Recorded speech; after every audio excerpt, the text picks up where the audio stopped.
लेकिन यह में फिल्मी दुनिया वाले गए लाल जी कहे लड़की पटाल बबुआ, हर लड़की पटाल बबुआ कहीं मौका निकल न जाए,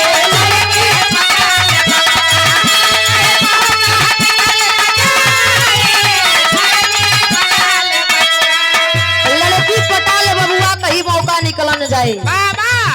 हर चक्कर चलाल बबुआ, चक्कर चलाल बबुआ कहीं मौका निकल न जाए, चक्कर चलाल।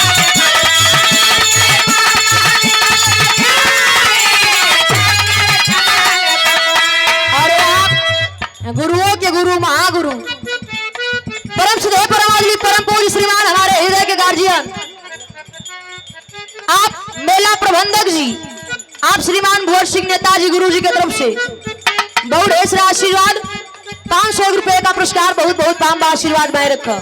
ये गीत का समझल है कि लड़की पटाल बबुआ कहीं मौका निकल ना जाए। ये कोई भोजपुरी गीत नहीं है, हिंदी गीत है। इसमें गोविंदा जी एक्टिंग की है, लेकिन कहना है आखा उचकी कटारी बाना गलती कारी गोरे